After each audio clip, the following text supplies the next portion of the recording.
Peter gets ready, charges into the wall of flames to prove his sainthood and his protection by divine forces. Peter comes out on the other side with 5th-degree burns and looks terrible. Like, this is the biggest jackass moment in history for me. Help me, Jesus! Help me, Jewish God! Help me, Allah! Help me, Tom Cruise! But how did he get down to his underwear that fast? Tom Cruise used a witchcraft on me to get the fire off me!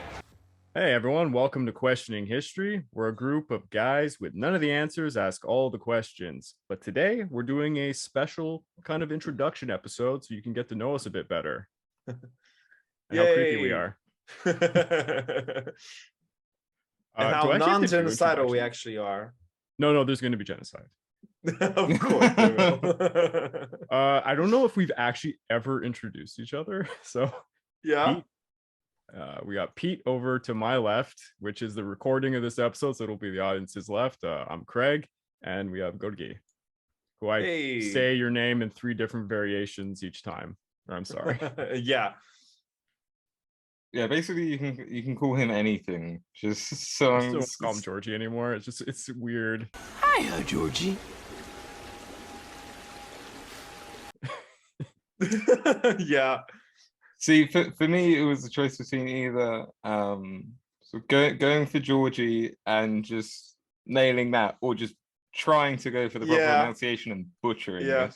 I chose the lesser of 2 evils. And Craig chose a completely separate path with Georgi for whatever reason, but it sounds like some kind of like enemy boss in Zelda or something. All right. How do you want to kick this off? I mean, we just let the audience in a bit. We kind of were thinking, how are we going to introduce each other? So we're like, oh, well, we'll just write questions up and just bombard the other 2 guys and see where it goes from there. Yeah, So and I'm actually curious what your guys' answer on these questions is, for real.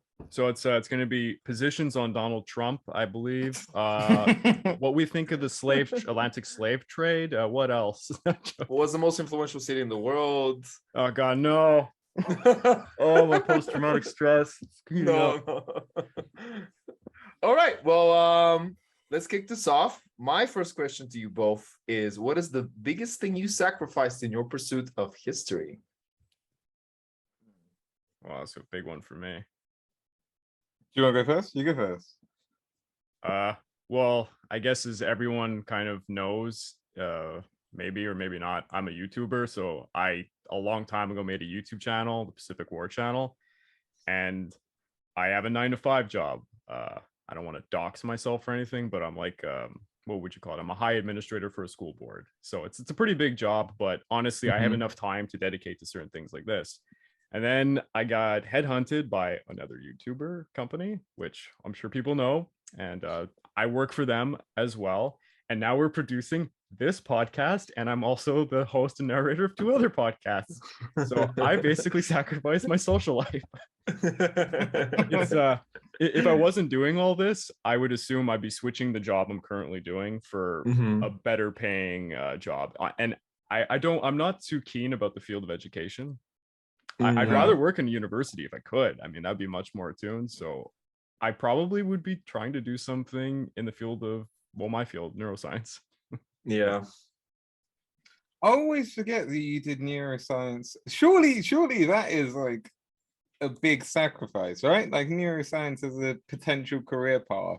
It was a poor choice when I was going to university, because the university I went to, basically for like the master's programs, they accept about 4 people a year out of 500 applicants the 3 times I tried. So, and it's not like my GPA was terrible or anything, but I couldn't even stand a chance. So is it a sacrifice? Basically, you get a degree in neuroscience, which is just like a degree in psychology, and you can do like, there's a bunch of random jobs you can do, like the one I'm doing.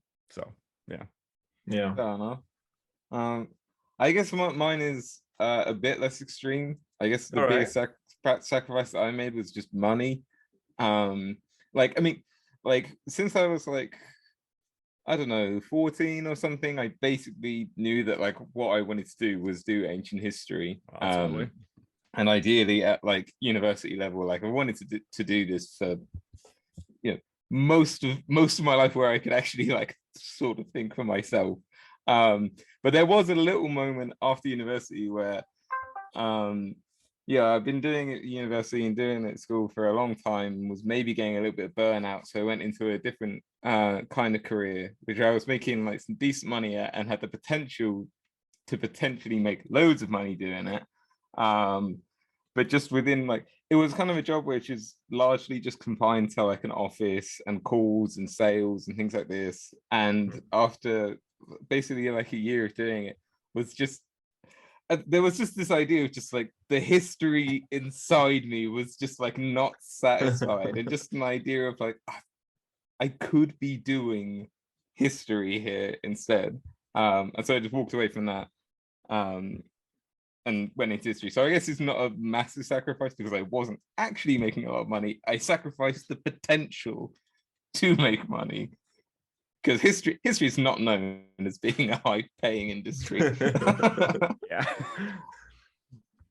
Yeah, as I'm sure you guys both know. But I also want to hear like Georgie's like He's got the take on it. craziest. Yeah, because He yours got is me beat. good. Yeah, mine is really good, and I basically this company picked me up when I was in my 4th year of med school, and maybe third or 4th year of med school, which is, it makes it even worse the fact that I'm in Bulgaria, because Bulgaria is extremely difficult to get into med school. The entry exams are really crazy, and that's across the board with most things.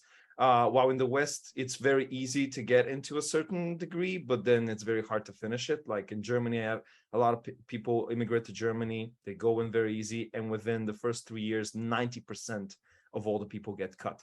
With Bulgaria, it's quite the opposite. If you get in, you're almost guaranteed.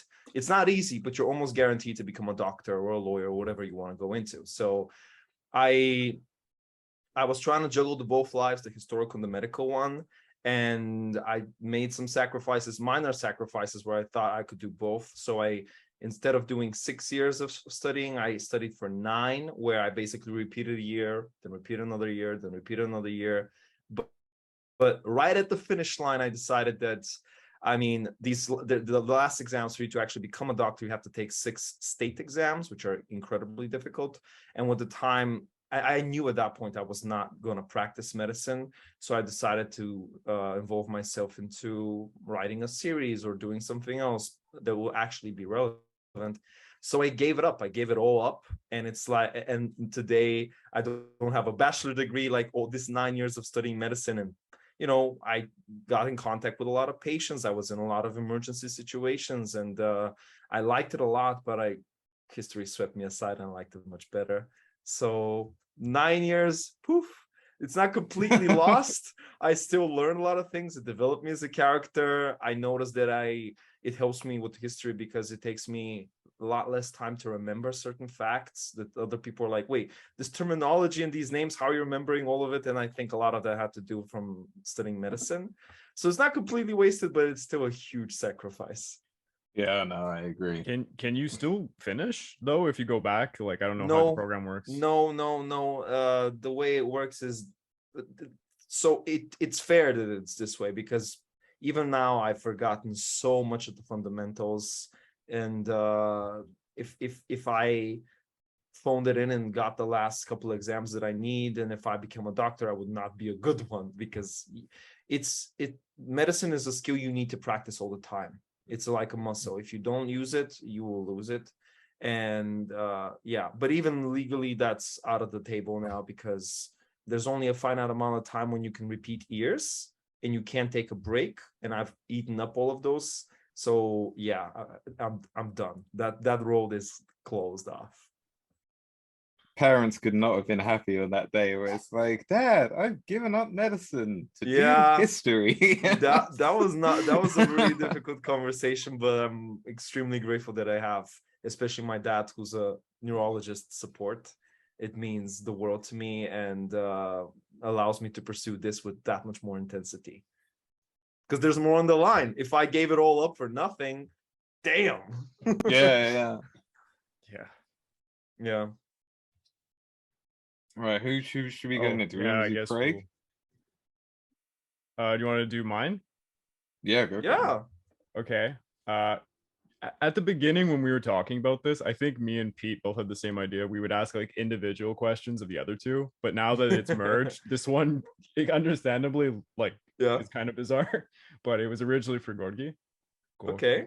God damn, I don't know why. Is it like the French or something? Like, I don't know why. I pronounced it like that. Maybe. But I wanted to ask like what me and Peter actually know about Bulgarian history and what we should know, which is what you can answer, because Okay. it's a nation that honestly, outside of just the world wars, that's the only thing I actually know about Bulgaria. So it just made me wonder. And I was interested, honestly. I think the original question was like, what is it like to work in a second language?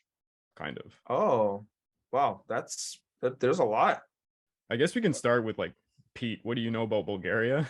Mm-hmm. But hang on, real quick, just because there will be a ton of things to learn about Bulgaria. Georgie, I want you to be thinking of like the best one. I want you to be thinking of like one particular thing. But like, all right, things that I know about Bulgaria, basically the same as you. Yeah, I'm aware of sort of like they were, on the Central Powers and exercise in the World Wars. Sort of vaguely aware of their interactions with the Byzantine Empire and like Basil the Bulgar Slayer, and the sort of like, March of the Blind and all this kind of stuff. I'm just sort of aware of that having happened. Don't think I would really be able to speak intelligently about like its impact or its sort of like moment in history. I'm just aware that it happened. And then I'm really going to be sort of like struggling and scraping the bottom of the barrel. I think that Bulgars. What's one thing that you are really like, if gun to your head, you have to give one fact, one bit of history, which one do you choose? What are you most confident about? Literally, I mean, it would be pathetic. It would be something as like basic. Try it. It would be as basic as like Bulgaria joined the Central Powers in World War One. Yeah, that's the same one as mine. Like it would be something that like basic and generic. Bulgarian national hero is a guy called like Vasil, and then I can never remember his like surname. But I know that he was. Damn it! I know he was like an important Bulgarian revolutionary, but that's about That's now his name is one of the two biggest football clubs, which is connected to neo-Nazism sometimes. So there's that. Fun times. Fun times. I definitely want to like. It would be amazing in the comments to see what everyone thinks and what is your fact that you can think of off the top of your head.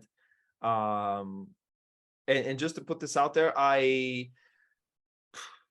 despite being in a Balkan country, I have very little nationalism in me. Like I love Bulgarian history, but not for the reasons you think. I just thought of one interesting fact, which I think is true. All right. That the Varna necropolis has got the oldest, I think it's the oldest like manufactured gold in Europe. I think. Not sure about that. If it's not the oldest, it's some of the oldest. I know the Varna has got like amazing like gold jewelry and metallurgy. Yeah. Craig, what about you? So my knowledge is basically around World War I and World War II, where in World War I, Bulgaria was Germany's only ally that did anything. And that's a true statement. Like German commanders acknowledged, like the Austro-Hungarians completely screwed up World War I, and the Ottomans did what they could, but what could they really do? They were pretty. They didn't come into World War I on good footing. But I also it's really funny to say this. I took 2 Balkan history courses, and nothing about Bulgaria was talked about. And I mean, like it was Serbian focused too. And like from what I know, the Bulgarians and the Serbs have kind of a.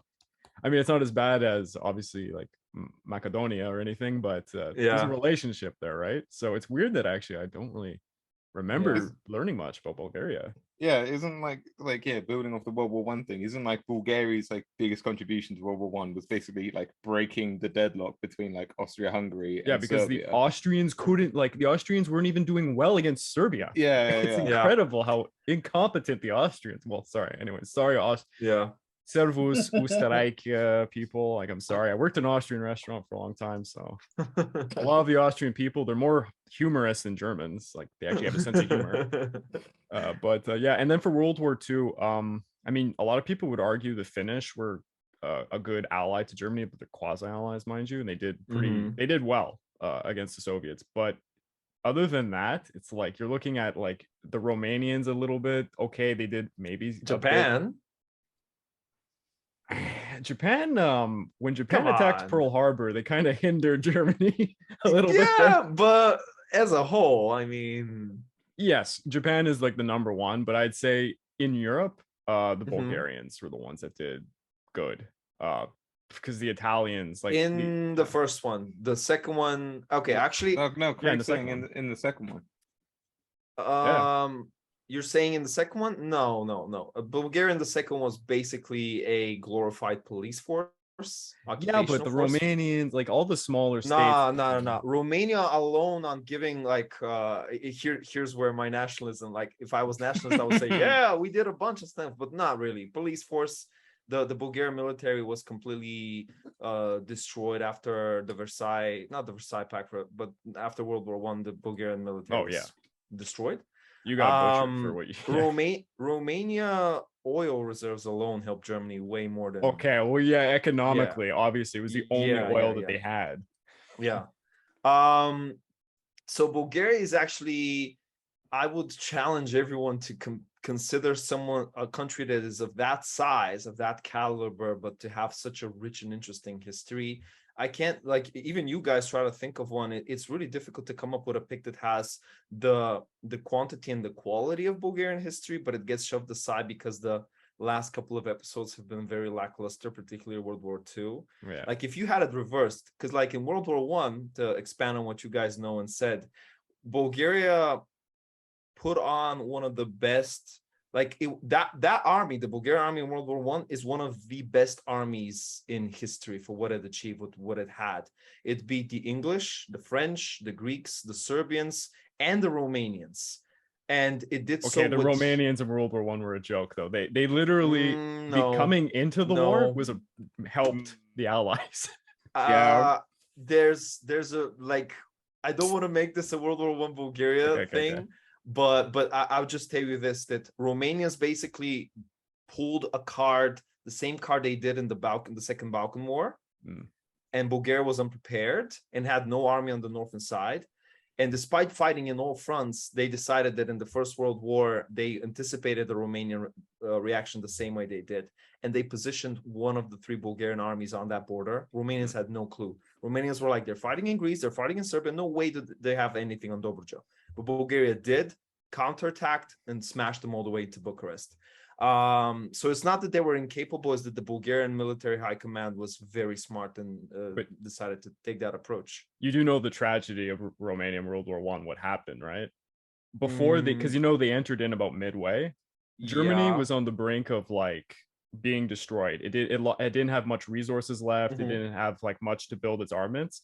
When Romania joined, Germany literally bull rushed to take them out and stole everything from the nation to build armaments and to keep the Western Front going. So Romania saved Germany basically by entering. That's what's so funny about them. Yeah, but again, from what I remember, the main reason Romania entering was to attack Bulgaria, and Bulgaria just slapped it, destroyed its main army with its secondary army.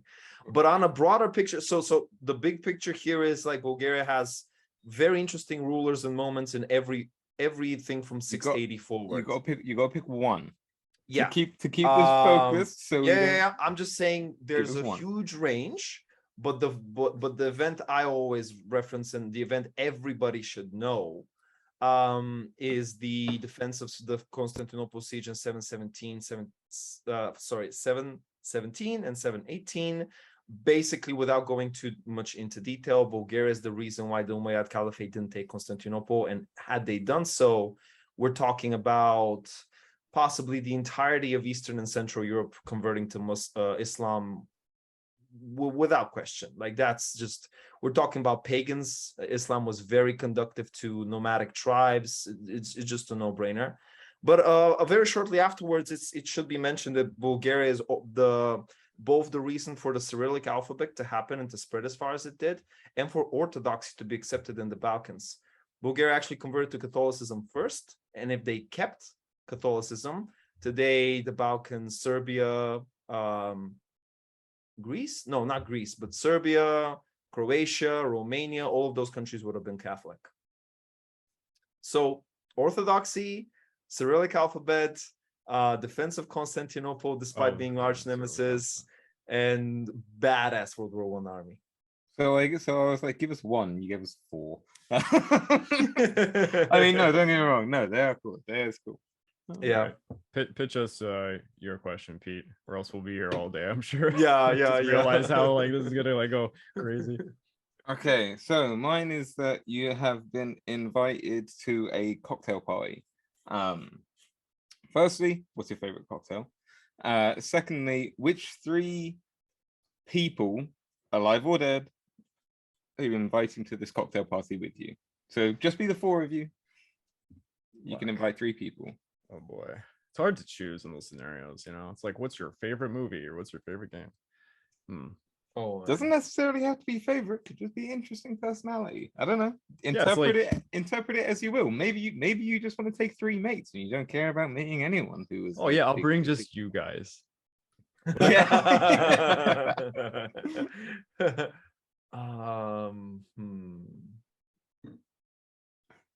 Okay. One of you is gonna have to go first. I got mine. Should I just Okay, invite alright. 3 alcoholics? That'd be funny. Favorite cocktail? My favorite cocktail is the one I share with you, Pete. Russian breakfast. Not just for the. It's like Bloody drink. Mary. It's like a Bloody Mary. Okay. But Pete, what was the twist on it? It's a delicious. I'm not really too sure what the twist was. I mean, it was very much like a Bloody Mary, but as a shot, I guess. Yeah, a Bloody Mary shot. Of Bloody Mary. That was very delicious. Okay. And I would invite Genghis Khan because I believe that he's the biggest exception to the. He's the great man rule. No. Okay. If they got Khan in their name, it's all good. But no, he literally. I really want to see what he's like. All the history written about him is written after his death. People were not allowed to write about him or depict him visually while he was alive. So I want to make we can see that the Mongols expanded. He's the biggest reason why the Mongols did what they did. I want to see why. I want to see where his ideas about meritocracy in an incredibly hierarchical world come from. I want to see if he was really as humble as people say, and how ferocious was he, and just want to, and he was a good time. I really want to sit down and chill with him. The other person who is also of the Khan sort is Khan Tervel, the Bulgarian guy who saved Constantinople that I mentioned.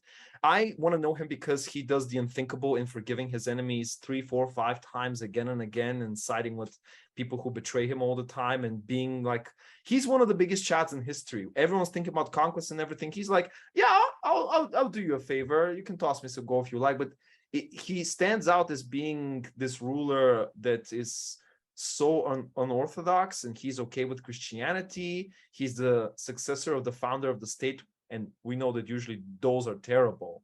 Yeah. And he's incredibly capable in every regard, and he's so forgiving. And I want to explore a pagan Khan being forgiving to Byzantine betrayers. And the last person, I want to see Napoleon. I want to switch it over to a complete megalomaniac.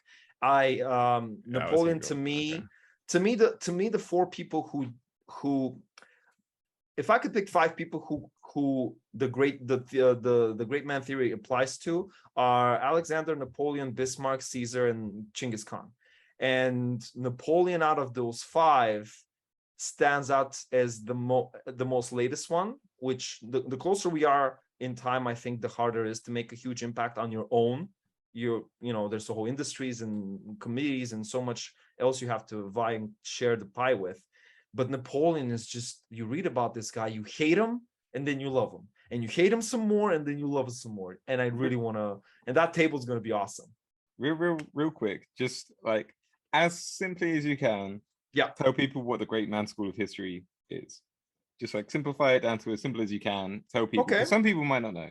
All right, fair enough. Yeah, it's a school of history, a school of thought that believes that history is defined by great figures, great personalities who move fate of their own will and own desire, and underlying factors, cultural factors, societal factors, economical factors, they take a back seat to the will of these incredible godlike almost figures. Yeah, which is opposition to the other school of thought is the Great Time School of History, which suggests that like it's the time in the society that produces the man, and that it's almost not quite determinism, but kind of got some of those elements of the man is a product of their time rather than man is the creator of their time. Yes. And to emphasize, Genghis Khan, to me, his society was stuck in time for centuries, so he cannot be a product of his time, because there should have been 50 Genghis Khans in 500 years before him or after him, but there wasn't. There was just one. Okay, so Genghis, Napoleon, sorry, come on, what's the name of this? Huh? Khan Tervel. Tervel. Yes. Okay. Craig. You said cocktail, right? Yeah. Okay, so I'm like a huge Scotch drinker, so that's my go-to. That does not count. I know. I don't love mixed drinks, but my mixed drink of choice is always the same. It's a gin and tonic, because I'm a big gin drinker. I'm barely even counting that as a cocktail. What about like an old-fashioned? Do you not like an old-fashioned? An old-fashioned is fine. Okay, if I had to have like a cocktail, well, it's gonna. I think it's gonna gin have martini. Okay. Yes. So oh, you want something like crazy? No. Fine. No, you know what? If your favorite's a gin martini, then it's a gin martini. Mojito. See, now that's a choice. That's a man's drink. That's a man's drink. Yeah, Scotch, not a man's drink. No. Scotch martinis. These are for wusses. Get the mojitos. Yeah. All right. God, you actually picked. I was gonna probably pick Napoleon. I was actually thinking outside the box, because I could have been like, oh, Arnold Schwarzenegger, because he's like a hero of mine. But I'll keep it to history. You don't have to. You don't have to give it to history. If you want to choose Arnie. No, we're a history-based podcast. So I got three guys. Teddy Roosevelt, Admiral Isaac Yamamoto, and Sir Winston Churchill. Oh, see, that's gonna be some interesting conversations between these three. Why have you chosen these three though? Mostly for the Yamamoto and Churchill would be hilarious, because they would be gambling and drinking. I would assume Teddy would be up for that too, and he could share some stories about. Well, they all had military backgrounds, so they would have some stories to share. Because Yamamoto had been in the Russo-Japanese War at the Battle of Tsushima. Freaking Roosevelt was with the Rough Riders in San Juan. Well, he has a great story. And then Churchill can talk about the blunders of World War I and how he had to go through a downfall phase and come right back up the ranks. So he is an interesting one. Churchill would definitely be an interesting drinking buddy. Yeah. I don't know. It was Yamamoto, like a famous gambler. Really? Okay. Oh, Yamamoto was so famous at gambling. He legitimately was thinking about opening up his own casino in Monte Cristo or Montebello somewhere. Oh, Montenegro. What am I saying? Anyways, at Montenegro. And I think Teddy is just a go-to for any dinner party, because he has so many stories for like so many different occasions. The guy had a really crazy life. Like, my God, the wilderness frontier stuff is insane. So he could talk about just about anything, and he's going to be fun, because he's like this pepped up guy going, bully all the time and all that. But he's like a genuine Renaissance man as well, isn't he? He's not just like a he's insane, rough and tumble kind of guy. Like, he's like he's supposed to be like mad intelligent, like incredibly extremely intelligent. He actually, people don't know this, he wrote many books in the War of 1812 only about the naval battles, because it's the only times the Americans actually did win victories. So he was kind of pick and choosy about that. and he had a lot of criticism to say about how the Americans went about it. So it's interesting that he had the foresight of how naval powers would come into the forefront, and the Manhattan Doctrine influenced him later. So it's interesting as a character study, like how much this all goes to the Pacific War. And then for Churchill, him and Yamamoto could have some really good like discussion. They both read the same books. Oh, to be fair, well, Churchill was in the Admiralty as well. You're gonna get some good like sailory, boaty chat. Oh, they would have a lot to say about the Manhattan Doctrine. And then Churchill, if anyone's ever heard the story about how he almost killed FDR at the White House, you want to have a freaking party with Churchill. Churchill was hilarious. The physician for FDR literally said Churchill was public enemy number one. And here, just a quick little story. FDR for some reason had this rule: if he had parties, that he can make the cocktails. It was only him, but he chose what he made, and he would just come up with like these weird concoctions, right? But Churchill was a straight drinker and he hated them. So what Churchill would do is he'd go to the bathroom and he'd pour the drinks out in a potted plant and then come back. So that's my choices. Really good picks. I've pulled that card before of like chucking away my drink in a potted plant. Such a cartoon thing to do, eh? Yeah. Just do it in the sink or the toilet bowl. Why do you have to kill a plant? Well, it's a little bit like rude to sort of like. Well, I haven't done it in the toilets because it's like rude to like disappear to the toilets and then come back with an empty drink. That looks suspicious. But if you're just like next to the plant, it's like, oh yeah, having a great time. Yeah, no, I love the drink. It was so nice. I'm sure you both heard the famous story where, because when he went over for the week, they were planning military operations for the Second World War, and they would just barge into each other's rooms like at 2 a.m. in the morning. And at one point, like Churchill just like barged in naked on FDR or something, and FDR was like, or he said to FDR something along the lines, "Well, you've seen me now," or whatever. Now all up to see you. Isn't this something like there should be no secrets between something like the president of the United States and the prime minister of Britain? It's really crazy given the nature of how the United States and Britain were actually not that close, you know? So it's like a big merging point of like when the Anglo Alliance really came to fruition. Special relationship. All right, so this next one is we've already touched on it a little bit, but how does your nationality affect your perception of history? Which is a great time to say where you're from. I'm clearly from Louisiana. You can tell from the French Cajun accent. I'm French. Oh yeah, Pete. Where is Pete from? Where in the British Isles would I pinpoint you if I didn't know? You can't tell that my amazing French accent. Bonjour, comment ça va? Oh my god, it's worse than me. I love like when I go to like a place, like let's say I'm ordering from a restaurant, I'm like, oh, the person's like, oh, what do you want? I'm like, okay, I'm a Chappelle, blah blah blah, and they'll just be like, oh, they'll change into English and just talk to me, just because like they don't want, you know, Wow. Anglophone. My accent's terrible. I don't have an accent, actually. That's the reason. I'm from Quebec. Yeah, that's why I'm saying. Okay. This. I'm British. I mean, yeah, you said that. Just like, oh, I'm British. Oh, it's just like everyone would have guessed it by now. See, I mean, no. Are you British or English? British. Definitely British. Like, all right. I'm like it's. Well, it could potentially like touchy subject, but 9 times out of 10, in my personal experience, people identify themselves as being English as opposed to British. Again, and I have some kind of nationalistic reason for doing it, which is, I don't know. To me, it seems like a sort of arbitrary difference. I know that like the Scots and the Welsh are fiercely proud of their own corners of the world, which whatever. I couldn't really care. I think like nationalism on many levels is very silly. And most of the time just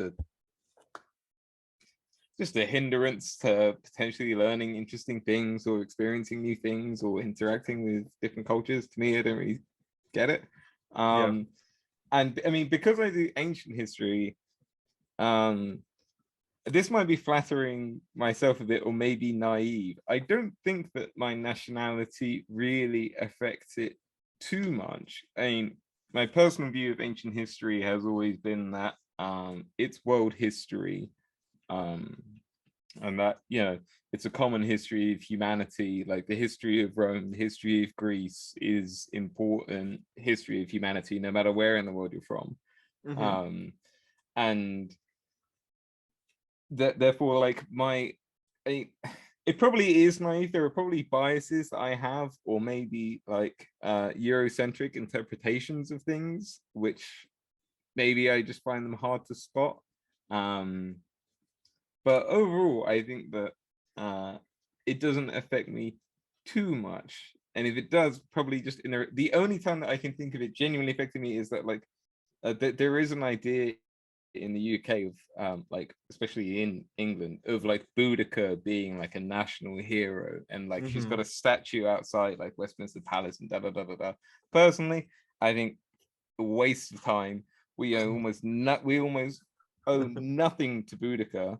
We owe far much more to the Romans, and it should be the Romans who are like have statues and are recognized as one of the building blocks of England. Like or of Britain, I know there is an idea of like, oh, but Boudica represents a kind of like resilience and a British desire to never be conquered. And it's like, yeah, all she did was basically massacre civilian populations. She fought one battle and she got her ass handed to her. Like, it was really not a good rebellion, and she did like brutal things to women and children. This is not a good national hero to have. So yeah, I don't think that my nationality really affects my subject too much. I think I have a really unique situation. To like, I always say this to people. I had a high school teacher who was Scottish, and part of the program in Quebec is it's just propaganda. So for those who don't know anything about Canada and Quebec, Quebec is a French part of Canada, and it basically has been trying to separate ever since it was forced to be part of this country. And the Quebecois are like, they kind of, I'm just going to straight up say, they falsify a lot of their history to glorify it and to make it seem really abundant that this is a nation within a nation, that it should not be part of Canada, which is a joke. It could never not be part of Canada. It's financially decrepit and owes the rest of the country $11 billion annually. So good luck to the Quebecois movement if it still exists. But so I had a Scottish teacher, and he went against the grain. So he would tell us, this is what the government package wants me to show you and teach you, and it's, you know, English bad, British evil, and this is what actually happened. So like, for example, there was like this thing called the Montreal Massacre, and the narrative is like the British like shot up a bunch of French Quebecois at a church, and it's this horrible thing. Truth is, the French shot the British first, and the French were hiding behind like civilians. So as an Anglophone, I'm a minority in my province. So I speak English first, French second, which is kind of like an ethnicity here, I guess. So if you ask me, am I Quebecois? They wouldn't call me it. They would say I'm an Anglophone. I am a man without a home, because the rest of the country, I'm not like them. I don't speak like the rest of the country either. So I'm kind of like nationless a bit. That's the way I always describe it. You're not English, British, Canadian, Quebecois. Yeah. And then as a Canadian, our history is just the history of America with a smidget of Canadian history, because we're so boring. So it's like a lot of people, they see my channel, they're just like, oh, typical American, you know. So I guess I am. I'm basically. This may be extremely dumb and ignorant, but I've always seen Canada as the exact opposite of Bulgaria. Massive country with a lot of power today, influence, economy, like one of the big boys, and with so little history, both quantity and quality. Like, if you ask me what I know about Canadian history, is like the lackluster War of 1812 and the burning of the White House, and the part of the Anzac forces. James Wolfe. I mean, we're not actually part of Anzac, but we just shared the same kind of traumatic experience as Anzac. we got shoved in places, they got shoved in places, and then we all meet at a bar, and we're like, it sucks to work for the British. but how off is that? Because Bulgaria has no power today, has incredibly rich and diverse history, and Canada, is it really the complete opposite or no? Canada literally identifies itself by not being America. So when you ask a Canadian about their nationality, they're like, these are the ways that we're not America, which is says a lot about history, not nationality. But like history. Prior to like British, there must be some like lot. native history. Oh, a like ton. some really interesting like native history. But is that Canadian history? It is taught to us as Canadian history. So Canadian history starts off with Jacques Cartier, like our Columbus, who comes to some natives, and he forms some like alliances and treaties. And the French, unlike the British, didn't have a lot. They never put a lot of effort into Nouvelle-France, and it was very limited. So it's not that they were nice to the natives, as the Quebec propaganda will place it. It's just we didn't have the resources to abuse the natives as well. But do you guys look at like native history before its interactions with Europe? Very limited. I guess because I mean I'm 33 years old, right? So high school's changed. I'm sure they teach it a little bit better now, but they teach you that the Mohawks allied themselves with the British mostly, and we had the unfortunate Huron on our side who got completely desolated by the Mohawks. So they teach you just a little bit about the Algonquins and that the formation of the Cree later. But the history that we're given, it's Nouvelle-France, Plains of Abraham happens, the British come in, the British take over, then War of 1812. The American Civil War is a part of our history because it forms a lot of, like, our Confederacy comes about because we're afraid of what's happening in America, and we have to form a country to protect ourselves. And until World War I, it gets really boring. Wow. Railroad building. I wonder if Mexico considers the long history of the Aztecs and the Maya part of its history. They would have to. It's fantastic history. I think there is also. I mean, this is speaking largely from a place of ignorance. But I believe I remember reading somewhere that there had actually been like a concerted effort, a kind of like revival to try and focus more on the native peoples in Mexico.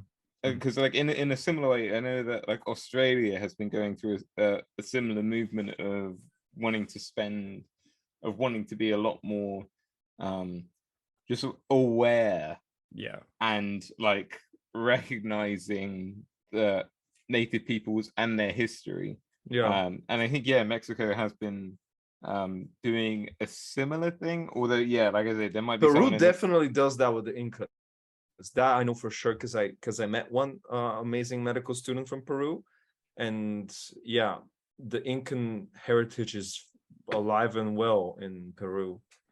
You can even see it in their clothes, and a lot of their celebrations have parts of Incan heritage in them. The one thing you got to remember is I'm not given the same, like when I was in high school, we don't get the same Canadian history as the rest of the country. And depending what province you're in, you will learn about the native groups there. So like BC has like a lot of different native groups that I don't know anything about. But for Quebec, we focus on the Algonquin groups, the Mohawks, the Huron, the Micmac and stuff. So we are taught it. But back when I was in high school, I think it's changed probably, but the majority of my knowledge is from university. I took a lot of Aboriginal courses, and that's kind of why I ended up working in a native reserve today, which probably doxes me. All right. By the way, sorry, just so I come back to the question a bit, because I'm a little bit aware that I might have come across as either too naive or too like idealistic and narrow-minded.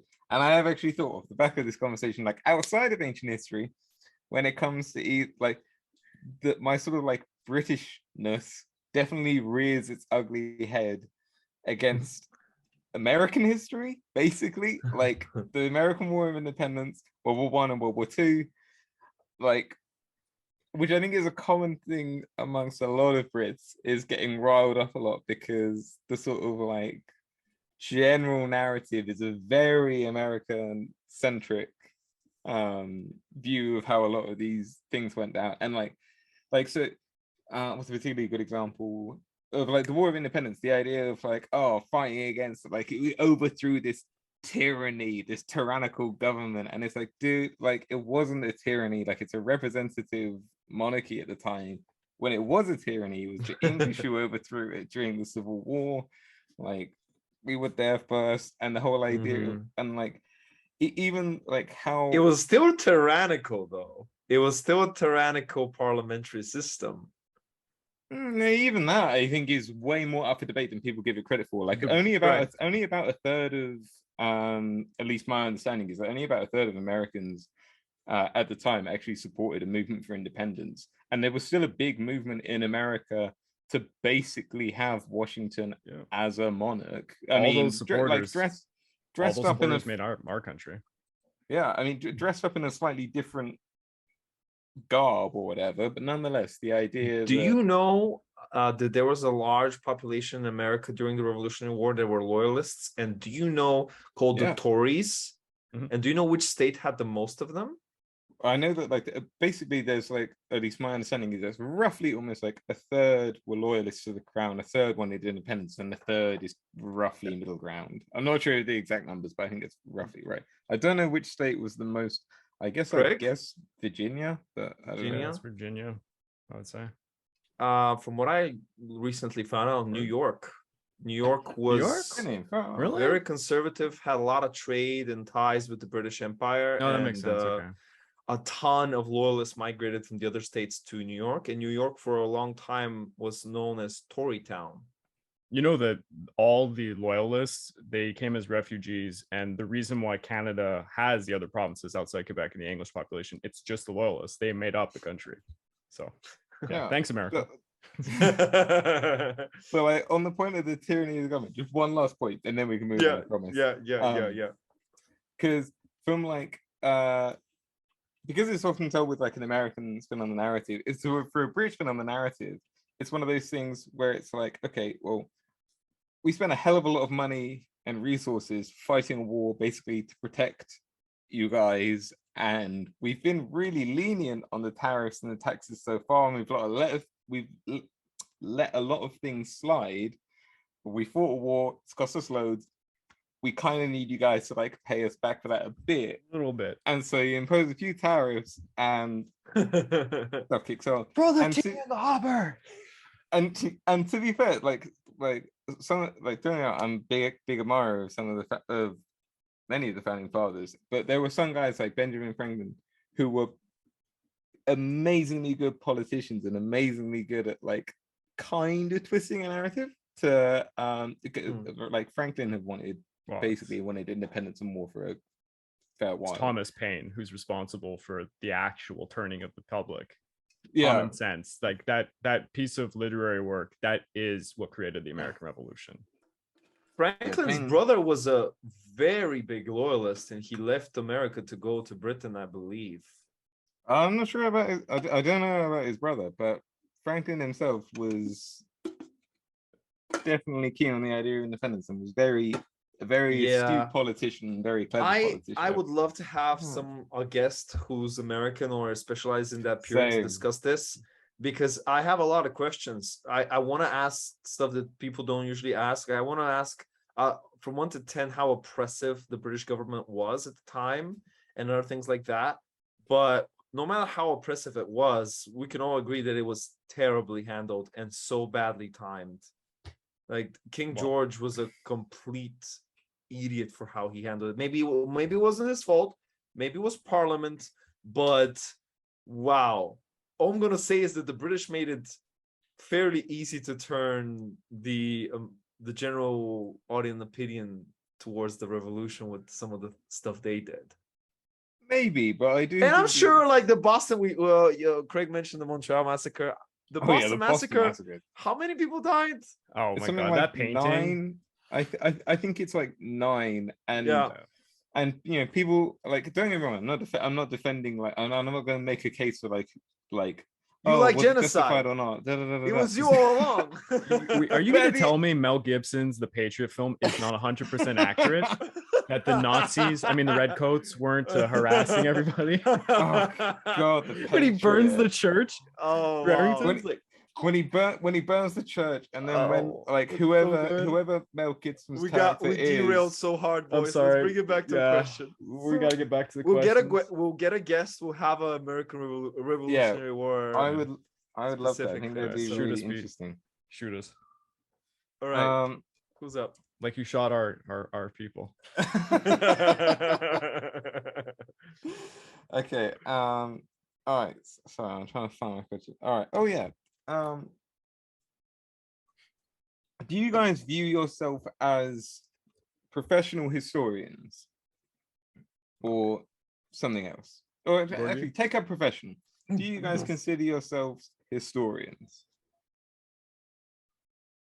I got a simple and easy answer. Same as Dan Carlin says in his podcast. I'm just not.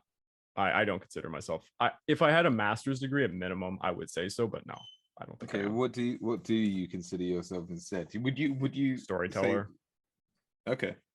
Because I have a background in neuroscience. I spent my whole life doing research, so I was just very good at researching before I took up and got a history degree as a secondary degree. So I'm just very good at research. That's it. I can do a good story, like a journalist. Georgie? This is I've always found myself being the black sheep in these conversations because so here's my take on this. There are good doctors and bad doctors, and they all have graduated medical university. They've spent the time, they have the qualification, yada yada yada, and they help people, right? You can go out and do what a doctor does and help a person in a certain situation. That doesn't make you a doctor, right? It doesn't. But I have a much more result focused approach.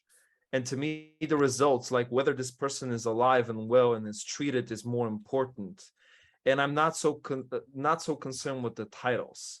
But I can't help but think that history is not written by the winners, it's written by the writers and the storytellers. And Dave Chappelle actually had this really touching moment in one of his accepting speeches where his mother told him when he was a young kid that he was I forgot the exact name, but it was like this village elder who tells all the story. He's like the library. He gathers all the knowledge of the tribe and he tells it to everyone. And that guy's not a historian. And they have a saying in Africa that let's call it Manu. When a Manu dies, it's like a library has been burned down. And she said that from a young age, Dave Chappelle, you would be a Manu or whatever the term was. So to me, number one, this term is like, if we're just saying that the historian is someone who graduated history, then yes. But when you're asking this question, most people ask the question, are they asking me, do I have a historical degree? No, I don't. But at the same time, a lot of people who do have failed immensely. Like most countries around the world, history is one of the worst taught subjects out there. You need to answer the question though. Do you think of yourself a historian or no? I'm gonna sound arrogant either way. I can either tell you, but in one case I can tell you I do consider myself a historian, which is not exactly true. But in the other way, I can tell you I do consider some of my works that I've written better than a lot of historians out there and what they have tried to do. So at the end of the day, I don't consider myself a historian, but I feel like I'm important to the historical community. Like, I don't know. I hope that gives more nuance I hope my answer gives more nuance to where I'm coming from rather than sticking a label somewhere. Okay, would you think of yourself as like a historical writer or? Yeah, sure. Historical writer makes more sense to say. Is that stupid? I would rather consider myself a writer, like historical writer. Okay, all right. So if he wasn't doing this, he could do BuzzFeed articles. Well, Georgie, I guess you touched on it a bit, but do you think there is any like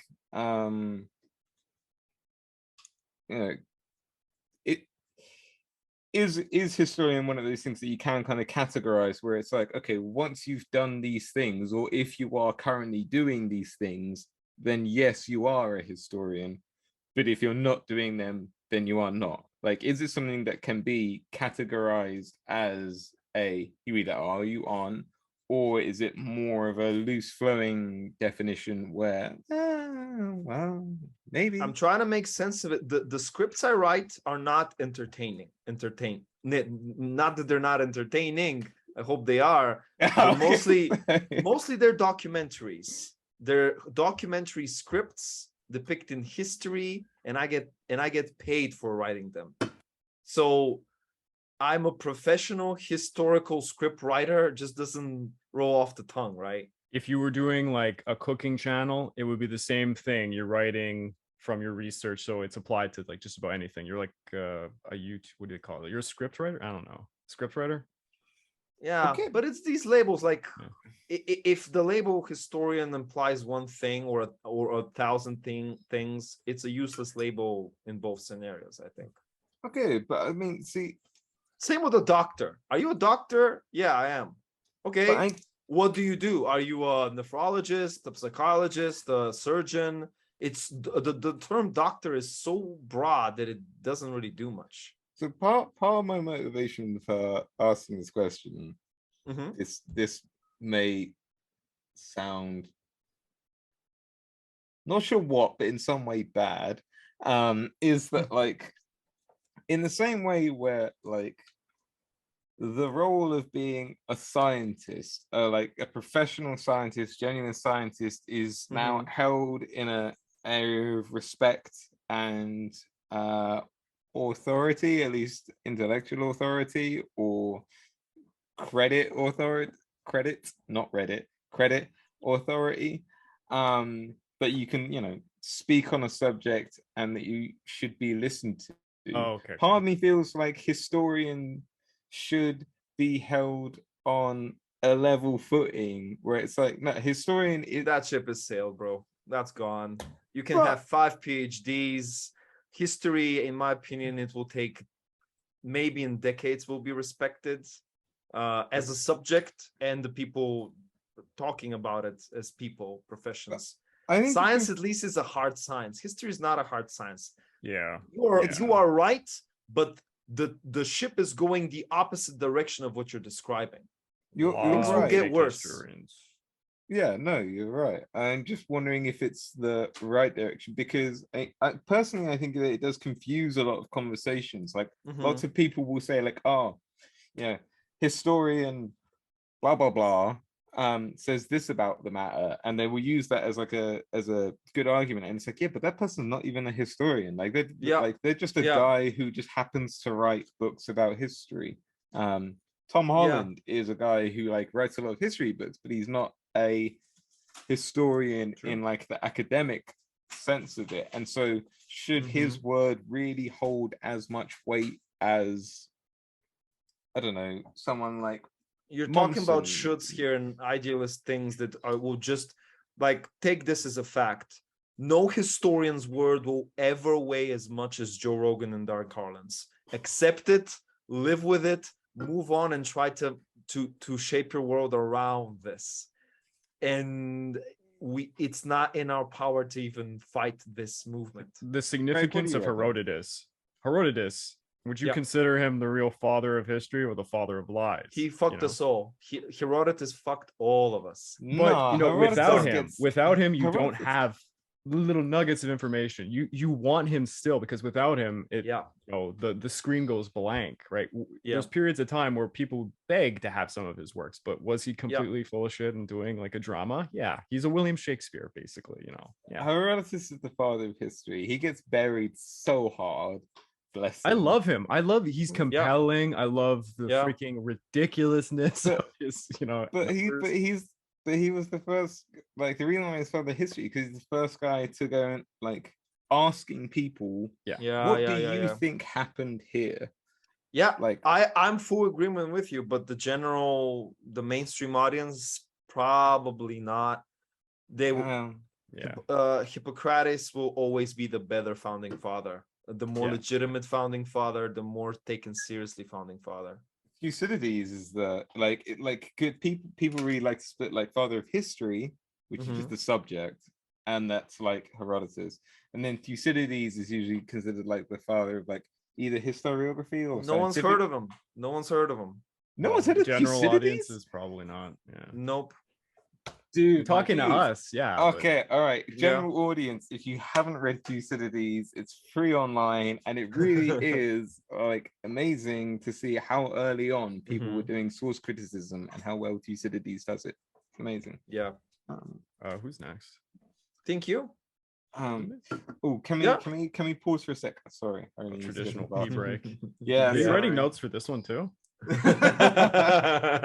Craig answered this about Quebec. Yeah. Wow. Magic, we're back. Magic. We keep doing this Yeah. magic thing. It's actually like a good meme now. It is, yeah. All right. Your question, Craig. Oh, it's me. Okay. Yeah. I wanted to go outside the box. All and right. I was gonna ask, what is one? Just name one. Your nerdy passion outside history.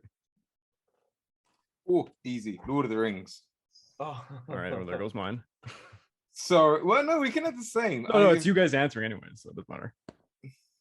I love it so much. It's one of those things which I mean, You're so excited for the Amazon show. When you saw that last trailer, how much did you look for a gun to put to your head? I am mortified. I'm cautiously optimistic. There are things about the show which I enjoy. Here's that I've one seen so far. one hot take before you answer your questions. I'm going to say this to the audience. Of course, the number one thing that people are pointing fingers at with this Amazon show is the issue of race and diversity. My point to make is race and diversity is full in Tolkien's work. You could have shown Harad. You could have shown the Rune. And we could have had all the races. They chose to not do so. They chose to just ruin all the story and put up a bunch of fake stuff and then ruin Galadriel because now she's Xena warrior princess. That's my Please save your anger because the show will come out and we probably will do a whole episode bashing. God, yeah, It's so bad. So save it. We will, And I will be asking good debate questions like, what's the worst representation of the show, of a show? The Witcher, Lord of the Rings, and what's the third one? Star Wars? No, not Star Wars, because Doesn't really have. I mean, it has source material. oh, Game of Thrones. Game of Thrones. Oh, Game of Thrones. Yeah, Okay. perfect. Game of Thrones, Witcher, Lord of the Rings. It's so sad that these three could be comparable in one category.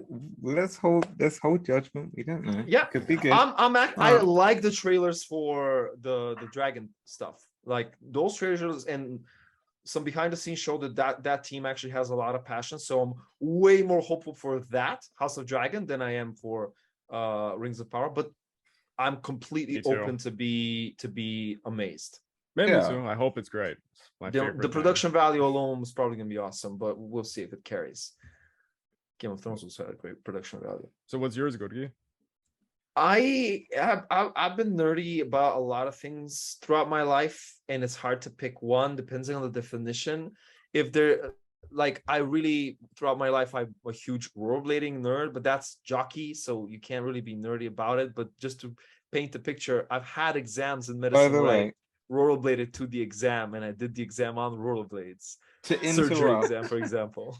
To interrupt, Yep. I hard disagree that you can't be nerdy. Like, in my opinion, you can be nerdy about everything. And one of the things that annoys me a lot is like, so I know guys who are like massive football, as in like proper football, soccer fans, okay.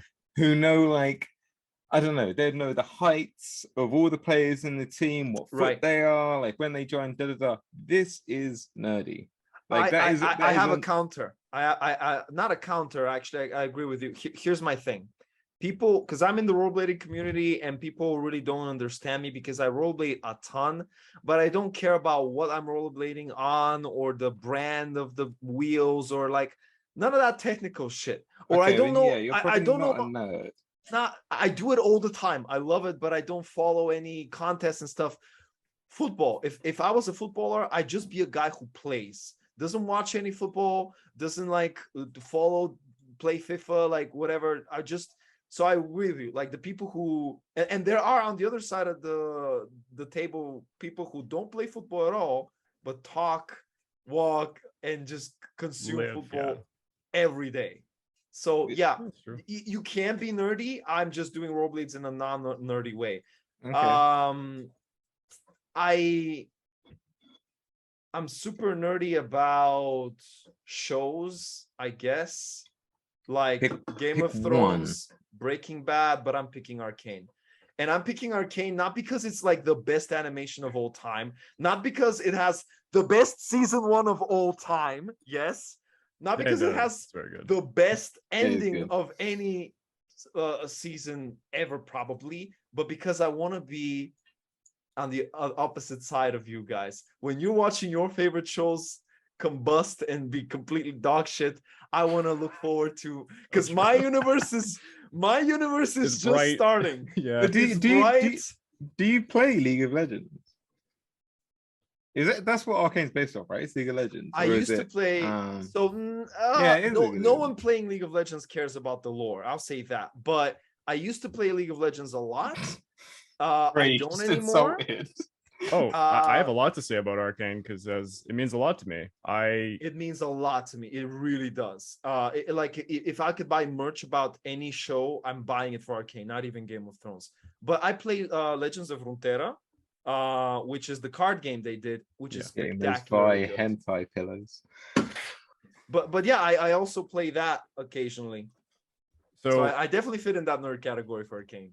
I'll just say this to the audience. I tried to become like a semi-pro in League of Legends. I played for 10 years and I went to a lot of tournaments. I did pretty well. Before the ranking system was actually properly established and the plateau used to be platinum, I was platinum. And when they finally, like in season, I don't know, 2 or 3, hashed out what the ranking system is to this day, I assume, because I had to quit League. It took over my life. Jinx is my main. So Jinx got me for like platinum 2. Yeah. I could have maybe strove for diamond with Jinx. So the game now probably for you will be unrecognizable. I can't look at it because I had an addiction issue. It was really, really bad. And I was way too competitive and too extremely addictive as a person. It was really bad for me. Yeah. All right. And Pete already said what he had to about the fantastic Lord of the Rings, or well, I wanna hear Craig's you're also Lord of the Rings.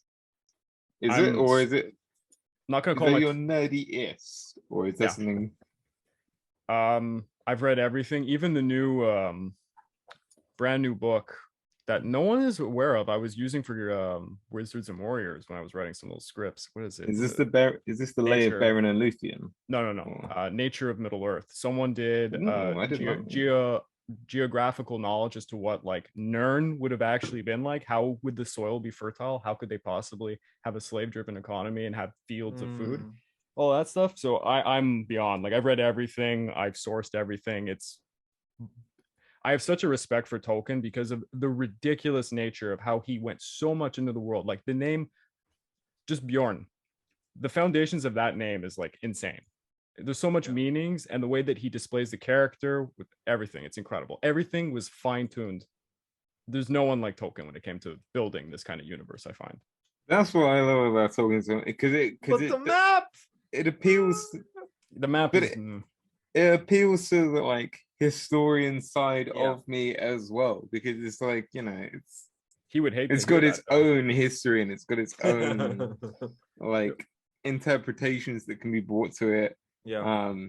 Because I think one point that I think a lot of people often forget about Tolkien's writing is that specifically with Lord of the Rings, it's supposed to be written as like effectively like the Red Book. Like it's supposed to be done as a history. It's not supposed to be done from like, here's an all-knowing narrator telling the story. It's supposed to be done as like, writing down the history of the war, including biases and including misrepresentation and including all the things that you'd find in real history, which is a bit of Tolkien that I think some people often forget. Elder Scrolls has really incredible world building as well, by the way. It's fascinating how he hated like people making any allegory for his work. Yet if you read his personal letters to people, it's insane. Like he's like, I was in Italy, I saw Venice, I imagined that Minas Tirith is going to be like this Byzantium like thing, and he says it himself, like what these places are supposed to be, like Pelagor is Venice, Mordor is based on Sicily, like some volcanoes in Sicily. He even in the languages, the Norse, the Northerners, they're like basically Viking kind of culture. They eventually, some of them come down, they become the Rohirrim. He kind of makes them out to be like this Celtic Anglo-Saxon kind of stuff. Like the way he does everything, it's intentional and it's history. Is Martin better at that though? The specific thing though that the specific thing that Tolkien hated about allegory though was people trying to draw the comparison between World War II and his work and the nuclear bomb and the ring and all that. Yeah, I understand that. But like that was his main. But how point can you about it. not? He was. You were influenced by the world. You were. No. He was writing at that time too. He has to exactly. Yeah. But like he does address the point specifically. Like in his introduction to Lord of the Rings, he addresses it specifically, and it's like if I was doing an allegory where that was the case, this is how I would have written it. This would have happened. This would have happened. This would have happened. Like it might be applicable. That particular political circumstance might be applicable, but it's not. It wasn't allegorical. He would hate the new show. He would kill himself. He would hate what they're doing right now.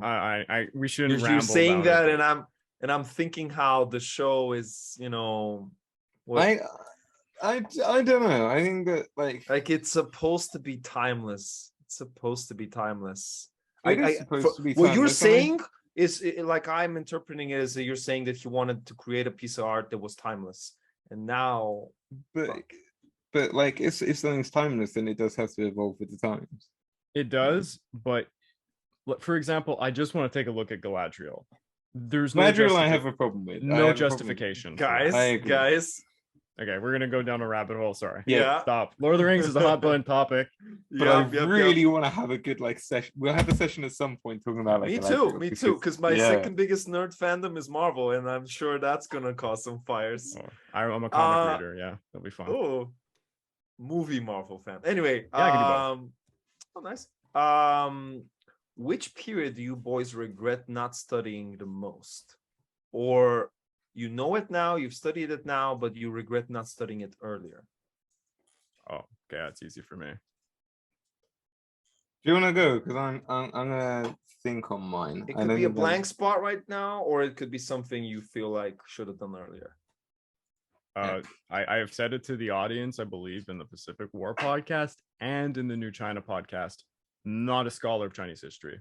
Very late. I'm a latecomer to it, and the only reason why I am even learning about it is because as part of learning the Pacific War, you need to know a bit about what was the foundations of Asia at that time, what built the Asia that we see, and the relationship is between China and Japan. That's the main thing. How can you learn just Japan's point of view and not China's? So I eventually went a bit back. I'm like, oh, the Boxer Rebellion, the Opium Wars, Taiping, and all that. The more and more I dig, now I'm fascinated by Chinese history and I want to learn more. But ancient Chinese history, I'm pretty much like the average Joe. I don't know too much. Yeah. But what is the appeal though? The appeal to me now is they did everything not to you, first. Sell it to me and Pete. Oh, they did everything first. You talk about ancient history, the Greeks, pottery, Romans, all this comes from China. Everything comes from China. Military tactics, you can argue, it somehow comes from China. China does everything first, and it seeps through the trade networks all the way to the Mediterranean, and it creates this. But we, as we're all Westerners. We don't learn that. Like you never in Western Civ, you don't learn. Okay, it was actually the Chinese at this date, like 10,000 BC. Who knows? Like figured out this and that, and I think it's a tragedy. You should just learn Chinese history because it's like 50% of the world's history is in China. That's a good point. A lot. They had repeating crossbows before Jesus. I'm very curious what Pete's gonna say because he uses the first argument all the time, and I never find that as an interesting argument. Like it's cool. It's a fun fact, but so what did they discover gunpowder first? It's how you use they it. dropped the ball. Yeah, they discovered it first, and then they just, oops, let's close off our country for a bit. And also, if we want to if I want to talk about European medieval warfare, and Pete comes in, well, your argument is invalid because the blast furnace is invented in China. I don't care. That's not what it's about. Like I agree. No. I know. I agree with that. But this is why I always draw a line between an innovator and an inventor. Innovator. Oh God, no. Innovator. Oh no. Not this. All right. I'm just saying, innovators are the people that use the technology in novel ways. Inventors are just the ones who create it, which is still impressive in and of itself. I was talking as pure interest. Yeah, like I'm not trying. Yeah. China should not be glorified yeah. more than Britain or somewhere. Like, no, I'm just No. saying, you know, I didn't think that. like, yeah. I'm struggling to think of what I would really say, to be honest. I think that I would probably go for somewhere around I don't know, maybe sort of like the Holy Roman Empire in the sort of 1600s, sort of 1500s, 1600s, just because. Sorry, there's a better choice. Like HRE a little bit earlier would have been cooler. Because you're taking the cleaner, more organized version of the HRE, which to me is at least this is. I mean, I'm not really going to be able to make a particularly good choice about which period I should be studying because I am so ignorant of it. Yeah. And I like. There are a few things around that time period, again, or a few characters who I'm aware of. They're sort of like, I don't know, almost semi-mythical or like, you know, really high ratings in people's opinions and really important events, which I don't just got nothing. I just like Frederick and even Eugene before of Savoy. I was gonna say even before Frederick, if you're getting more to like Eugene, or even if you're looking at I don't know, just like the interactions of the Holy Roman Empire with the papacy and how that affected European politics just throughout that entire time period. Like, I'm struggling to think of a good answer because I'm so ignorant about it, which is why I want to study it, because it's almost a complete blank spot. I'm sorry. We can edit this if you want, Craig, but I want to, because this just came to me. You're on a 5-year exile journey of discovering one country's history. You're devoting 5 years of insane amount of research, and you're getting like a grant. You don't have to worry about money. You have all the money in the world. For 5 years, you are studying one country's history. Which country is that? Do I actually get like the truth, or can I only study like what is actually available? Like if I chose like ancient Greece or something, but I have access doing to it on your unknown own. information. You're doing it as however you decide, and you have the money to go there and spend some time there and get local sources. You have time to study the language. It's 5 years, bro. But you have to be, at the end of those 5 years, you must be an extremely a really good expert at that. Oof. Okay, that changes my answer. I guess I'll choose Austria. Austria? Why Austria? Because of their history around the kind of time period during the Holy Roman Empire, that I would be interested in knowing more about.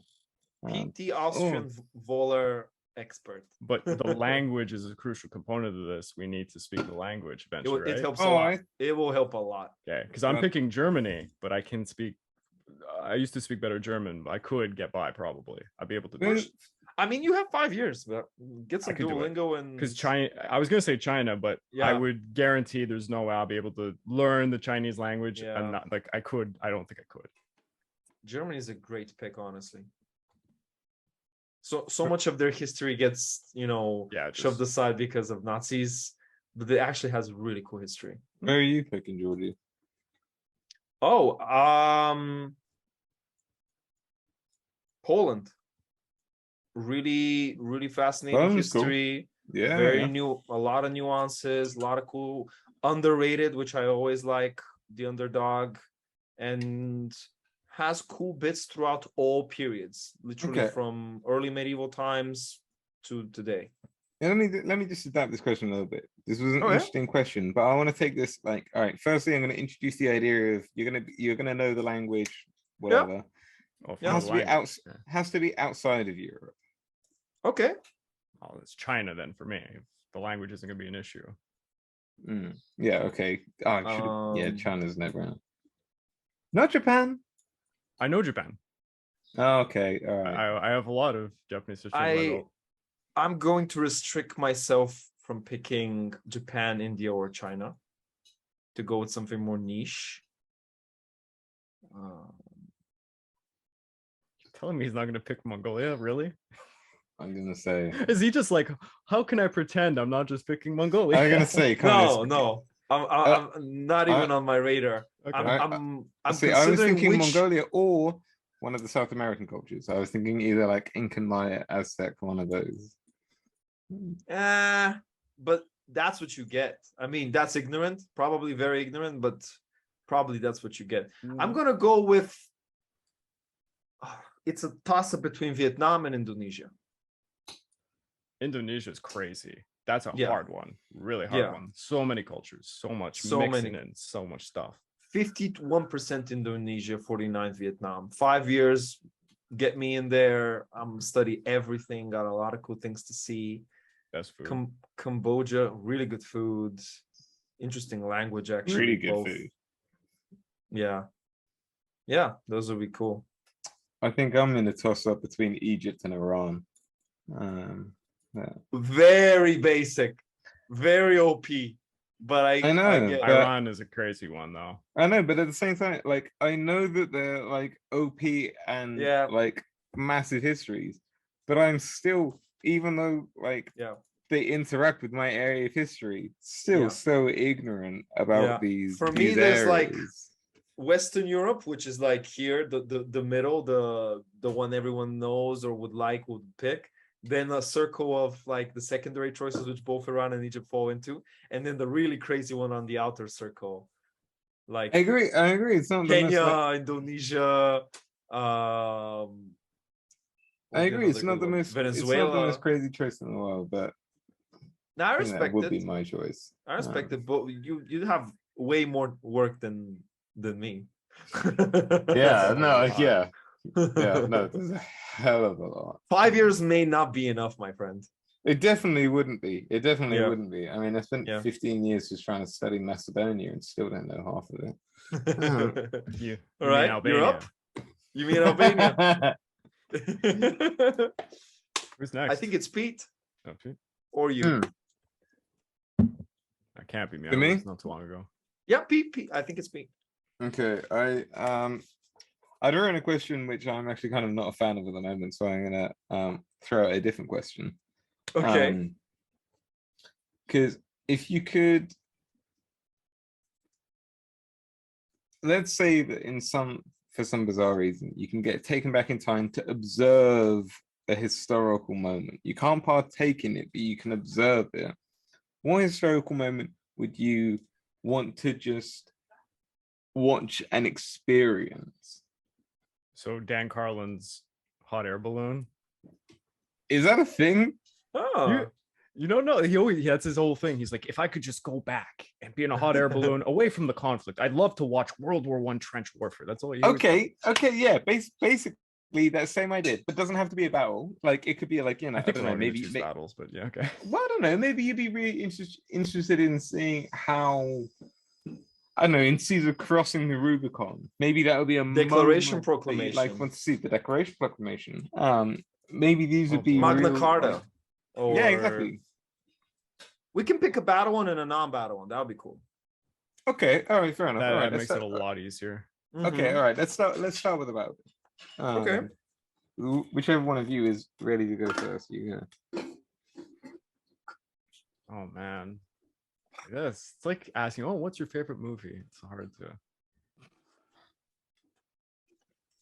Is Hiroshima a non-battle one or a battle one? Non-battle. Are you?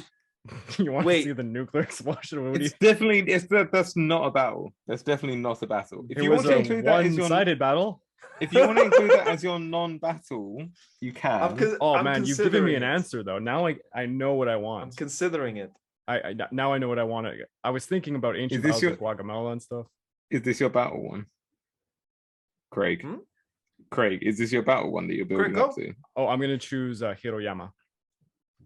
I don't know this one. Tell me about it. Yeah, me neither. You don't. The Satsuma Rebellion.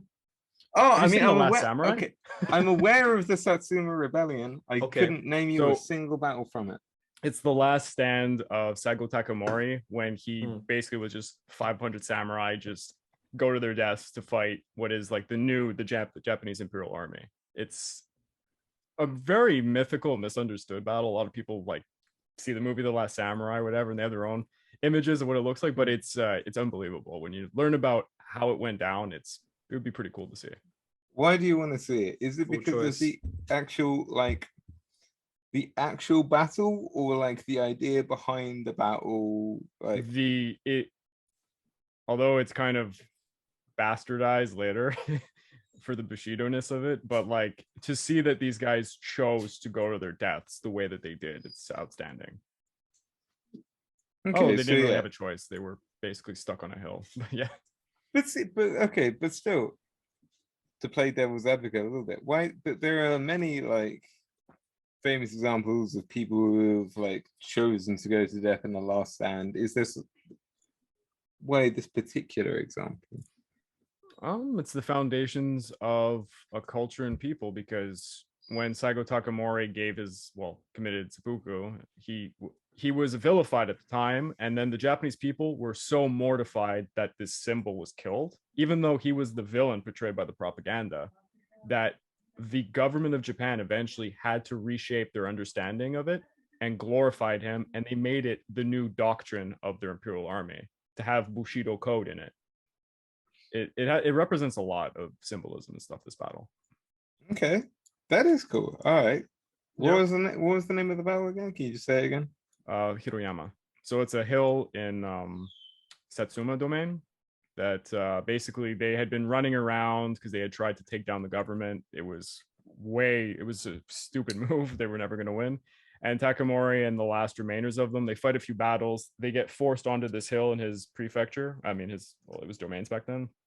And then about 500 of them are left, and they just charged into oblivion. Okay. Georgie, your battle? Not sure if you could consider this a fuck it. Yeah, let's go all the way. Choose something that is a battle. Yeah, the siege of Constantinople of 1204 and the aftermath of it is not only it's so good. It's so good to be under hot air balloon because number one, you see the first real fall of the city officially. The first unofficial fall was by Tervo, and Bulgaria was the first one to take the city. But anyway, for the first time, this incredible city falls, and in such a spectacular manner too, with these large siege constructions, that towers on ships that take over the sea towers.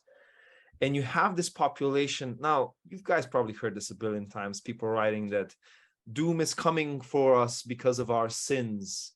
But this population of Constantinople was very sinful. They did some really shitty things in the past decade. And it really was like the chickens were coming in to roost. And although not a lot of them died, I'm not there for the carnage and the blood. If I wanted to, I would have gone for the siege of Baghdad by the Mongols for that. I'm there to see the death, it's not the full death, but like it's a murder of the ancient world. These sculptures, these incredible bronze works of art by the man who designed the Colossus of Rhodes and his students, were now being minted into coins to pay the debts of the Crusaders. And you have people stripping the houses from their possessions, pissing and breaking icons, desecrating churches, and, furnaces were working 24/7, melting works of art that today would be priceless. So effectively, you want to see like the death tragedy. of an era. Yeah. It's the end of an era as we know it. The city will never be the same. The ancient world and its remnants will never be the same. To me, I consider the fall of that city the death of Rome. The Roman Empire, and on a technicality, I think people are wrong to assume that the Byzantine Empire, like the Byzantine Empire, you have to accept that it either ended at 1204 and what's after it is different, or you need to accept, which I'm on the mind of, you need to accept the Latin Empire, yes, as a successor and a part of the Roman Empire, as they call themselves. But one way or another, the spirit is dead. Maybe the empire itself isn't, but the spirit, that thing that Peter studies and describes so well, that dies in 1204, officially. By the way, just the audience, I think I heard Hiroshima, and if for some reason the H got stuck in my head, it's Shiroyama, not Hiroyama, that I said before. Oh, Sorry. Yeah, Yeah, Shiroyama, not I just Hiroyama. realized I said Hiroyama. Like, Yeah, yeah. Oh yeah, see now that you say it properly, now I know it. Obviously, that one. I know that battle. That's my To be that's honest, my that does favorite. ring a little bit of a bell. So, but yeah, I maybe 'cause just of- It, it's the it would make Sabaton sense. song. You probably heard it there. Yeah. yeah. Pete, what's your battle? Guacamole, or is it gonna be see, I mean, honestly, Elysia. Galgamela is kind of up there just because it's really confusing, and I just want to understand how it happened. But I think, but like, there would only be a minority one. Genuinely, if I could pick one, it would be a little bit rogue. I think I would actually go for Waterloo because I've never, again, I just like, so British? well, So British. like My it's Britishness does not affect my historical perspective. well, not because No. It's a cool battle. It's a cool battle. It is. No, It's one of Not the top 10, but pretty cool. but not because it's like British or anything.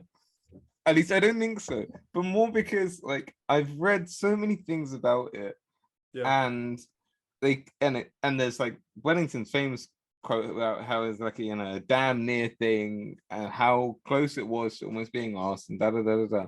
And I've watched loads of things about it and I've read loads of things about it, and I still find it really hard to conceptualize in my head. Like I can kind of understand Gaugamela with some differences. I can understand Alexander's battles. I can get Caesar's battles. Yeah, fine. Waterloo, I find really difficult to wrap my head around a bit. And I would like to have kind of witnessed just how close Wellington clearly thought that Napoleon was actually very close to being able to win that battle. And I don't think I get that impression when reading a lot of things or watching a lot of things. And that makes me think that there is therefore either I'm missing something or I just don't understand it. So I would like to be there to experience it, to see how, because that would be a real, like, I mean, one of the biggest turning points in history that would arguably that would be if Napoleon won Waterloo. That could potentially be, a absolute game changer. So I would be really intrigued to see just how close it really was, and how, are we just talking like if there had been just like, one, if Wellington had just screwed up once, then it would have been a win for Napoleon. Or if Napoleon was rested and not screwed up on drugs. Yeah, if he just the whole outcome. Yeah, would that have mattered? Like if it hadn't rained, like if the ground had dried just like an hour or so quicker, would Napoleon have been able to beat Wellington before the Prussians turned up? Well, it would have been, for me, that would be one of the things, the battle that I'd like to see. What about non-battle? It's interesting. I got mine. If you want. Oh. You look so like proud about it. Like, I got mine. Yeah. It's gonna be hard to beat, boys. I'm not lying.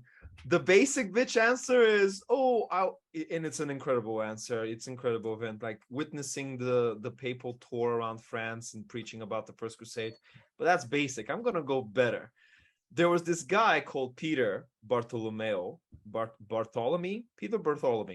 who was this nothing of a guy, just some soldier in the army of the Crusades. And during the siege of Antioch, he fakes pulling out the spear that pierced Jesus.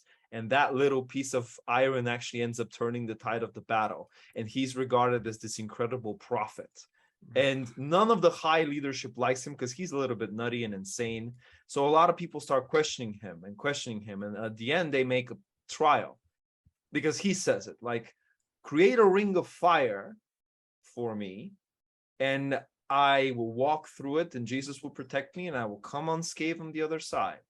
So I get my balloon and I watch the trial, because see, this is what happens. They line up this, not a ring of fire, sorry, like this, imagine that coal walk that people do today. Yeah. But the flames are scorching, like it's just a wall of flames, like a racetrack wall of flames, and they fire an arrow through it, and the arrow doesn't come out on the other side.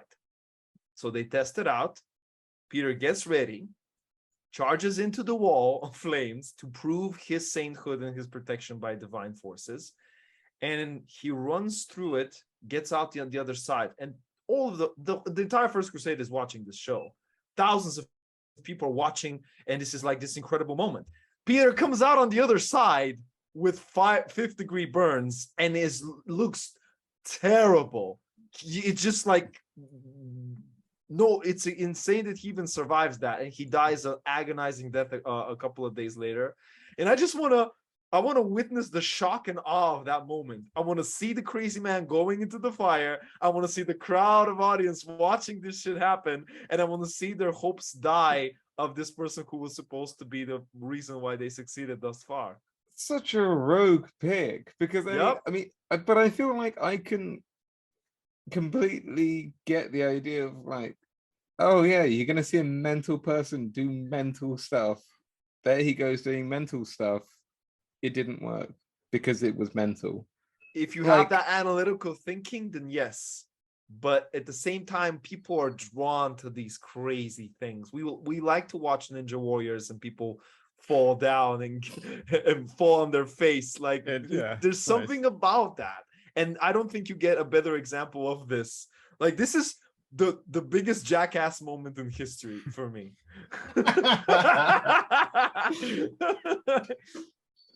Hi, I'm Peter, and this is Wall of Fire Run. Yeah, exactly what I want to see. It's hard to pick. I think I'd like to see the Vikings who found Vinland. I'd like to see what actually happened. I'm always curious. Like the interactions with the natives, or just I want to know what actually went down. How long did they manage to stay there? What really happened? But that's not really the question. Like, you're not there for historical knowledge. You're there for like a scene, because that was just the a single question. scene. Okay. Yeah, I'm for gonna the say, feeling of it. I think if there was a particular meeting of Viking and native that you wanted to observe, I think that would be legit. But I don't think. Yeah, I agree with Georgi that it's outside the realms of the question to pick a. Yeah, like the first Thanksgiving period. would be. The first Thanksgiving would probably be a better pick for this, because you'd actually explore some feelings and some forget the historical and the research in you that's trying to see what was the first Thanksgiving like. No, it's more about like what would it be like to be on that table. It's however you interpret it to be. It's however you interpret it. You know, I can change it to I'd like to see Hernan Cortez and Moctezuma meet. Okay, yeah, that's I thought of that really good one. Tell me why though. I want to know how it really went down, because we have two sources. You know, one that actually comes from. That's a fun answer. It's a great way of thinking. He's super analytical. But like, did Hernan Cortez just hey, and pull his sword out and go, "You're my hostage" right away? Or was it, the way that they kind of say, oh, they're, both sides were a little mischievous in it? I'm curious. Yeah. Down that evening. Just to delve into this a little bit, given Cortez's general reputation in previous history, do you not think it's more likely that there probably was at least a little bit of Absolutely, he was a hostage. Absolutely. Yeah. Pete? Cortez is crazy. I think I would syphilis. Really? Yeah, he had syphilis. There's a painting of him. He's all messed up and decrepit. He caught it because he was sleeping with everybody's wives in Spain before he left. I mean, he was a machoism kind of guy, I'll do it. I would again. Assassination? He's gonna do Alexander something. Oh no! Caesar assassination is actually a great pick. God, no, great pick. No. I hard disagree, because Caesar's assassination, I think, has been I think we have a pretty good understanding of Caesar's assassination, and you're thinking of it. You're changing the question, though. No, it was my in question, but also for me personally, I think that I have a good understanding of the emotion around it. I'm not sure how much I would get out of it. I think I would choose the death of Socrates. Socrates drinking hemlock. Mm. I would have liked to have firstly understood if he really was as like composed and as sort of stoic and philosopher to the Chat end. about it.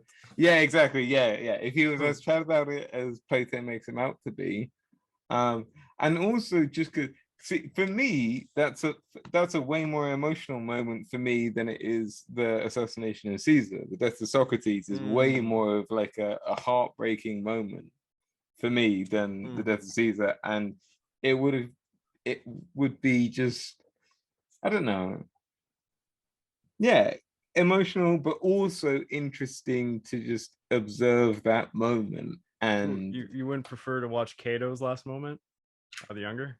no, screw Cato. And a Like, tent gripping his, it's so like, crazy that anyways. I appreciate like the tenacity of Cato in that like he tries to kill himself and basically screws it up, and people are like, okay, Cato, we'll Take like away his patch you up. sword. Yeah, like it would have been sword. And he's like, no, I'm I a can't true defend Roman. myself without my sword. Give it back. Like I'll kill myself properly. And it's like, oh god, dude, how can you not even kill yourself properly? like that is kind of like Roman history is full of morals, and the kind like a little bit of a jab at Cato that is like, don't get me wrong, people did respect him for like the guy chose the noble way out and he did like kill himself and da da da, but there's always a little bit of like, yeah, but you couldn't do it like a proper Roman. Like That's like, true. I never thought about it like that. Like proper Romans could off themselves in one. They didn't have to like balls it up. It's the intention that matters. It's the intention that matters, and like, but it's still interesting. But Top 10 seppuku's gone wrong. But like, but yeah, Socrates is interesting because in many ways he is almost like a Christ-like figure, where it's like, yeah, the guy sacrifices like himself for a moral idea that is greater than himself. He easily could have escaped from prison. Like the escape was planned. He had like conspirators who were willing to get him out of it. But the idea of, no, my death will mean something on a larger scale to the idea of freedom of speech and freedom of expression than me escaping would, is really ballsy. And if he was as Chad about it, where he's like, you know, what his like last words are supposedly something like, oh, I can't remember the name of his like servant, but he's like, oh, we have a debt to this particular goddess of like 1 chicken. Make sure you pay it tomorrow. Like he's just completely gravy about it, and just wants to square his debts with the world. That would be really interesting to see. Yeah, the signing of Versailles, being in that room would probably also really be just to feel the energy in the room. Really cool. My second choice, spurred on by that idea, was the what's the treaty that's done with Treaty of Vienna? Congress of Vienna? Congress of Vienna. Congress of Vienna. Treaty, right? Yeah. Sort of like being in that room for the same. Not a moment though. No. But like, it would have been weeks of meeting. I don't even know myself. Weeks. Yeah. It wouldn't have that energy. I get what you're saying. That's interesting. And again, you're thinking of it as like historical. I'm thinking of like emotional, like being in that room, feeling that energy. Like when Bulgaria signed off, not on Versailles, on a different treaty, but the premier basically signed the treaty and was so heartbreaking that he signed it and broke the pen and threw it off him too. That's really good. Yeah, those moments are like Versailles is amazing for those two. Oh my god. Yeah, just really, really. And think of all the envoys. Like Japan's there, right? Like everyone's there. Yeah, Treaty of Versailles would be one of those like moments where it'd be interesting to be a little fly on the wall and just feel the tensions between nations and see how it went down. And it's a really cool room. You get the benefit of being in Versailles. Yeah, true. Always a nice benefit. Yeah. So we're going on super long, and I just realized as people are watching me like typing on this thing, like, oh god, it's like almost 2 hours. I had one last one. How about we just do it really quick? I know it's kind of I don't know if it's complicated. It Alright. was like, what was like a false historic myth you had before you had learned? I guess it was untrue. I thought Venice sucked. I thought Venice was a bad guy, a villain in the story of everyone, and were greedy merchants who just wanted to profiteer off of other people's tragedy, which is extremely flawed. And I'm really glad I corrected it. God, I came right back to Venice. I can't believe it. I'm torn between two, both of which are stereotypes, I'm sure.